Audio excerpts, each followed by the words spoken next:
दिव्य दृष्टि। दिव्य दृष्टि का अर्थ होता है जो दिव्य स्वरूप है, जो ज्ञान स्वरूप है, जो सत्य है, उस सत्य को देखने का नजरिया, उस सत्य को देखने की दृष्टि, ध्यान रखना, ये आंख दिव्य दृष्टि नहीं है। विवेक को ही दिव्य दृष्टि बोलते हैं। विवेक से, जब विवेक किसी का खुल जाता है, जिसको तीसरा नेत्र कहा जाता है, जिसको शिव नेत्र कहा जाता है, जिसको दिव्य चक्षु कहा जाता है, इस दिव्य चक्षु से सत्य ही सत्य दिखाई देता है, असत्य नहीं दिखाई देता। सत्य का अर्थ है, दिव्य दृष्टि का अर्थ है शुद्ध सात्विक बुद्धि। ध्यान रखना, शुद्ध सात्विक बुद्धि, नेत्र नहीं। जब शुद्ध सात्विक बुद्धि हो जाती है तो शुद्ध सात्विक बुद्धि से संसार का कोई भी पदार्थ आप देखेंगे ना, उसमें ना तो आपके अंदर भ्रम पैदा हो सकता है और ना ही अज्ञान पैदा हो सकता है और ना ही उसमें मोह पैदा हो सकता है, ना ही उसमें भोग की लालसा होगी। वो जैसा वो पदार्थ है, जैसा है वो, जैसा उसका स्वभाव है, जैसा उसका गुण है, जैसा उसका कर्म और धर्म है, वैसा ही आपको वो महसूस होने लग जाएगा। ध्यान रखना, दिखाई नहीं, दिखाई तो इन आंखों से देगा। जी गुरु जी। दिखाई इन आंखों से देगा, लेकिन महसूस उस आंख से होगा जिसको दिव्य दृष्टि कहा जा रहा है। उस दिव्य चक्षु से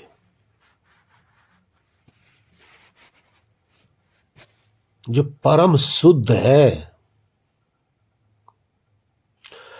उस शुद्ध दिव्य चक्षु से आपको जो भी दिखाई देगा, उसमें जो कुछ भी है यथार्थ ही आपको अनुभव होने लग जाएगा। अभी इसी दिव्य चक्षु से संसार में परमात्मा को देखने की कला आपके सामने आई, उसका वर्णन हुआ। अब उसी दिव्य चक्षु से अब आत्मा को देखने की कला देखिए।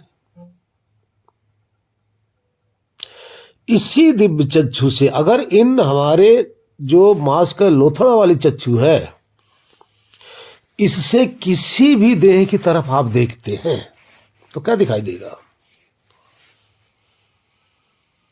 आपको कोई बूढ़ा दिखाई देगा, कोई जवान दिखाई देगा, कोई किशोर दिखाई देगा, कोई बच्चा दिखाई देगा, कोई गोरा दिखाई देगा, कोई काला दिखाई देगा, कोई मोटा, कोई पतला, कोई सुंदर दिखाई देगा, कोई कुरूप दिखाई देगा, कोई स्त्री दिखाई देगा, कोई पुरुष आपको दिखाई देगा। इसी तरह से दिखाई देगा ना। कहीं आप कुत्ते के शरीर देख रहे हैं, उसमें कुत्ता दिखाई दे रहा है। कहीं बिल्ली के शरीर देख रहे हैं तो उसमें बिल्ली दिखाई दे रही है आपको। कहीं गाय को देख रहे हैं, गाय के शरीर को देख रहे हैं तो वहां गाय दिखाई दे रहा है। भैंस के शरीर को देख रहे हैं तो भैंस दिखाई दे रहा है।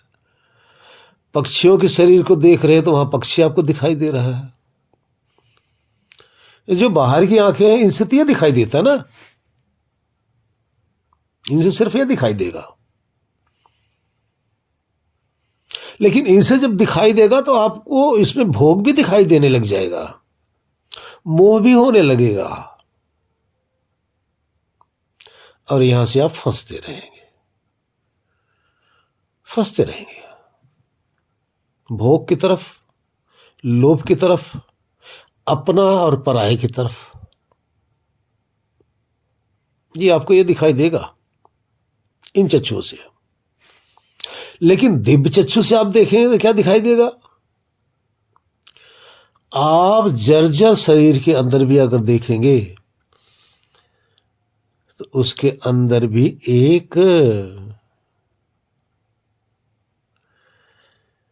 ज्ञाता दिखाई देगा, एक चेतना आपको दिखाई देने लग जाएगी, अविनाशी तत्व आपको दिखाई देने लग जाएगा।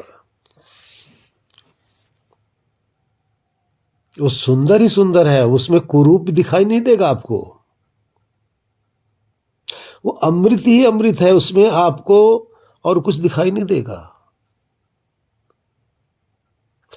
ना उसमें स्त्री दिखाई देगा, ना पुरुष दिखाई देगा, ना बूढ़ा दिखाई देगा, ना जवान दिखाई देगा।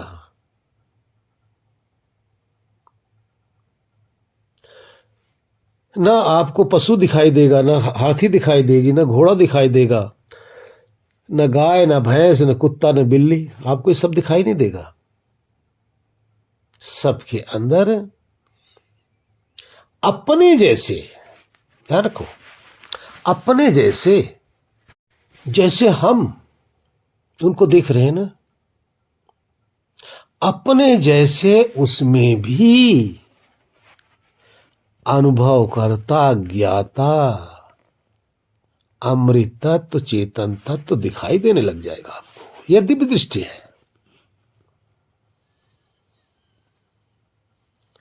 इस दिव्य दृष्टि के बाद में आपको उसके अंदर कोई भेद नहीं दिखाई देगा।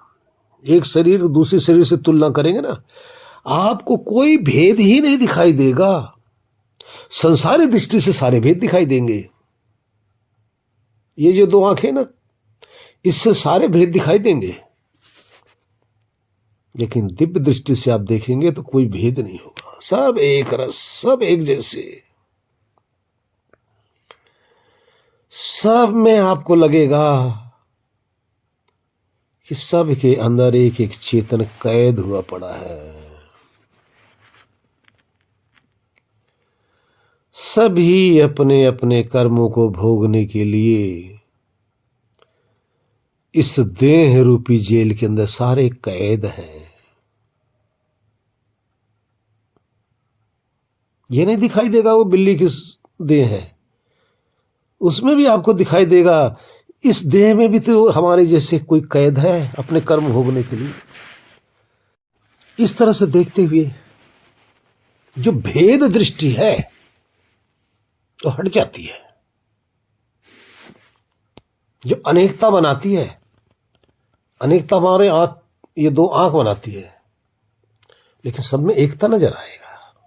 ये दिव्य दृष्टि का परिणाम है, क्योंकि वो सेम एक ही जैसे दिखाएगी, जो सत्य है वही दिखाता है। इस तरह से आप देखेंगे सब में सारे अपने अपने कर्मों को भोगने के लिए कोई छिपकली के रूपी देह के अंदर हमारे जैसे बैठा है, तो कोई बिच्छू की देह के अंदर, कोई सांप की देह के अंदर, कोई मच्छर की देह के अंदर, कोई कीड़े मकोड़े रूपी देह के अंदर, कोई वृक्ष रूपी देह के अंदर, कोई शेर बाघ, तरह तरह की। जब जितने भी आप देह देखेंगे ना, अब देह भेद आपको नहीं दिखाई देगा, लेकिन सभी देहों के अंदर एक असहाय, एक मजबूर, दर्द से कराहता हुआ,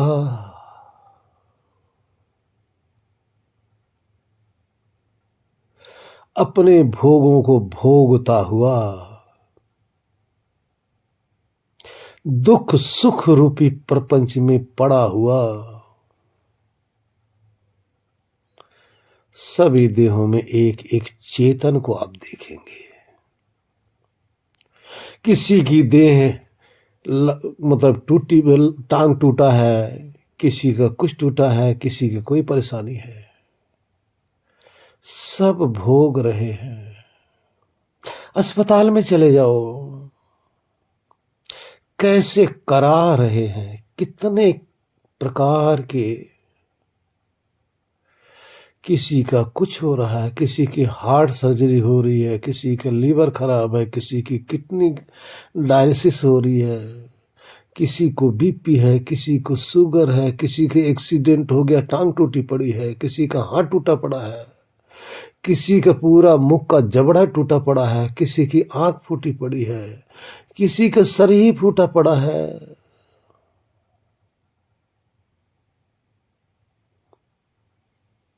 सब में हम जैसा ही कोई ना कोई भोगता बैठा हुआ है, और भोग कर एक दिन चलता बनेगा। रुकेगा नहीं यहां, एक दिन चलता बनेगा। आप देखिए कितने चले आ रहे हैं रोज रोज। आप दृष्टि डालो संसार में, एक जगह बैठ जाइए, कल्पना कीजिए, अरबों खरबों एक प्रतिदिन आ रहे हैं। कहां से आ रहे हैं वो सब?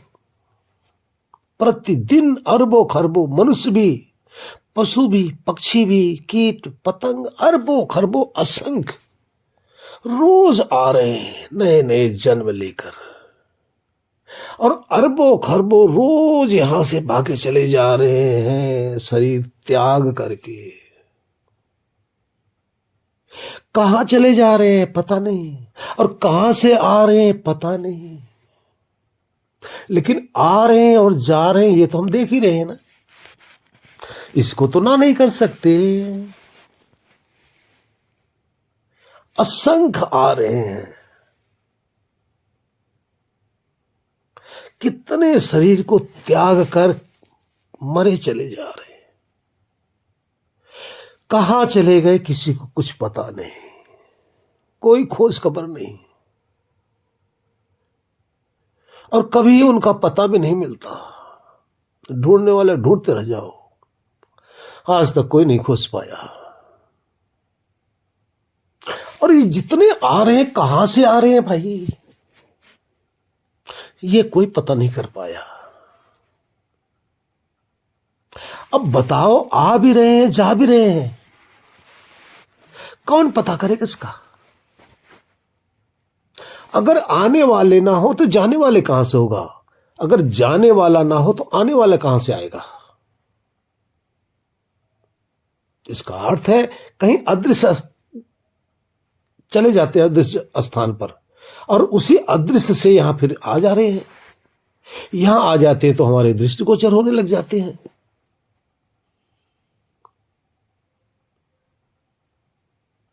अब बताओ किसको पता होगा? हम सबको तो पता नहीं है, जाने वाले को तो पता नहीं है, जाने वाले को तो इतना भी पता नहीं कब जाना है, नहीं पता भाई। भाई किसी को पता हो तो नहीं कर सकता, जाने वाले को बिल्कुल कदापि नहीं पता कि कब जाना है, लेकिन जाना अवश्य है, ये कंफर्म है 100%। वन वे नहीं है, टू वे है। जब आए हो तो वापसी का टिकट कंफर्म हो गया है आप लोग का, हम सब का कंफर्म टिकट लेके आए हैं जाने के लिए, लेकिन कब जाएंगे हमें आपको नहीं पता। मृत्यु रूपी रेल जिसकी है सिर्फ उसको पता है कि कब किसको बिठाना है हमें यहां से। कोई तो ऐसा है भाई जिसको ये सब पता है, कोई तो ऐसा है। कोई तो ऐसा है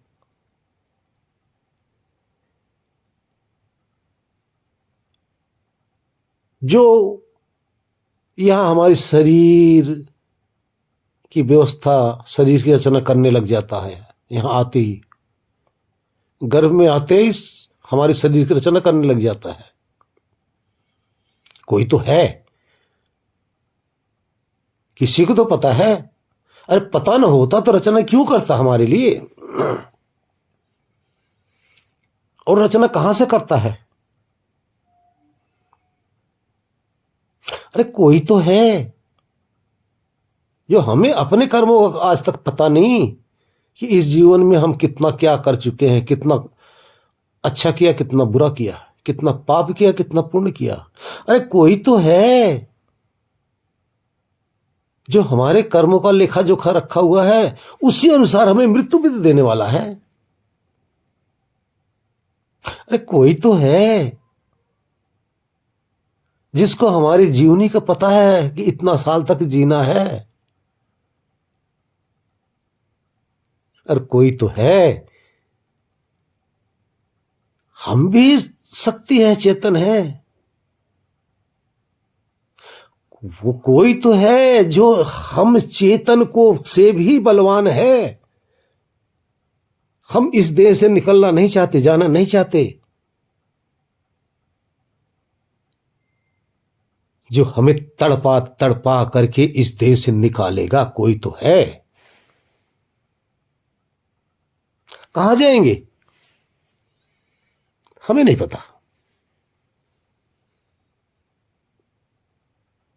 वो ले जाने वाला जाने, कहां ले जाएगा, कैसे ले जाएगा। और जितने आ रहे हैं, जिनको ले जा रहा है, वो यहां भेज भी तो रहा है। इस तरह से अनुमान ज्ञान होता है भाई, 100% होता है। यह है दिव्य दृष्टि। इस दिव्य दृष्टि से देखोगे, परमात्मा के एक एक कला दिखाई देगी। ईश्वर की एक एक होशियारी हमारे सामने प्रकट है। इस तरह से देखो तो परमात्मा सब जगह छुप कर, सब में छुप कर सबको देख रहा है। लेकिन इस मांस के लोथड़े वाली दृष्टि से हम उस परमात्मा को इसमें नहीं झांक सकते। लेकिन दिव्य दृष्टि से हम सब जगह परमात्मा को झांक रहे हैं भाई। दिव्य दृष्टि से सब जगह, मृत्यु में भी झांक रहे हैं, जीवन में भी झांक रहे हैं, जन्म में भी उसको झांक रहे हैं। अरे समाधि में भी झांक रहे हैं भाई, स्वप्न में भी झांक रहे हैं, सुसुप्ति में भी झांक रहे हैं।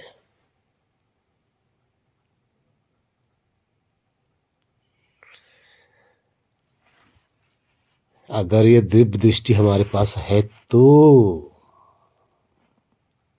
परमात्मा सिर्फ दिव्य दृष्टि से दिखाई देता है। आत्मा सिर्फ दिव्य दृष्टि से दिखाई देता है। और यही दिव्य दृष्टि इस सृष्टि की सत्यता को जानने का भी एक साधन है। आपकी शरीर की नश्वरता को भी जानने का ये दिव्य दृष्टि ही साधन है।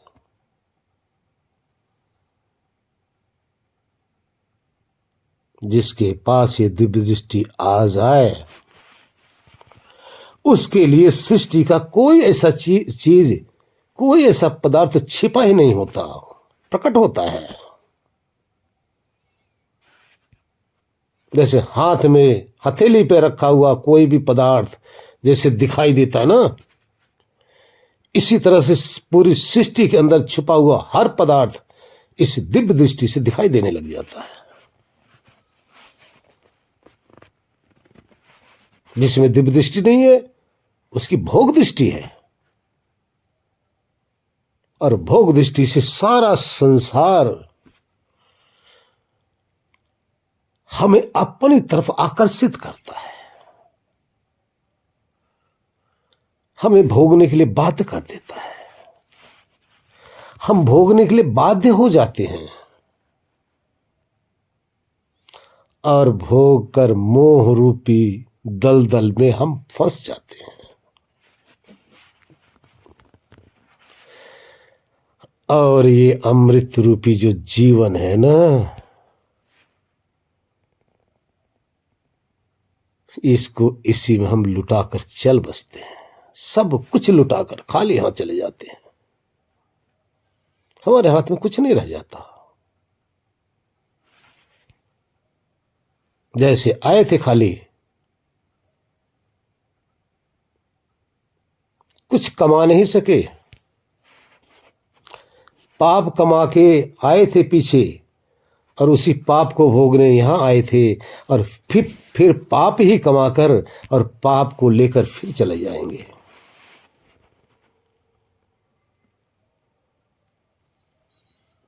पाप कमा के लेके यहां आए थे, पाप भोगने के लिए।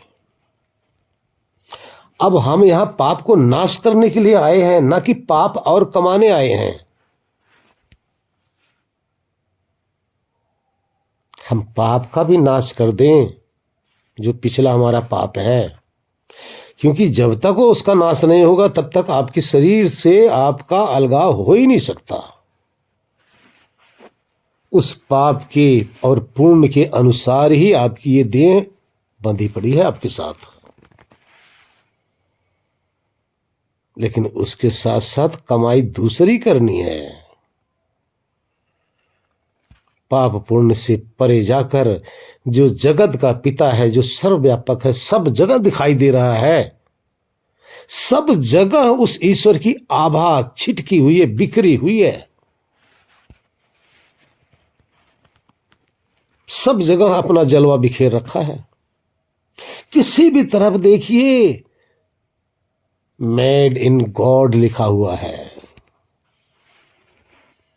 एक एक पत्ते के अंदर मेड इन गॉड, फूल के अंदर मेड इन गॉड, पक्षियों के अंदर मेड इन गॉड, मनुष्य की शरीर में भी मेड इन गॉड, सब में मेड इन गॉड। ये कब देखोगे भाई? इसके लिए आपको ये जीवन मिला है। अब यहां एकता कर लो भाई। मेड इन भोग, मेड इन राग,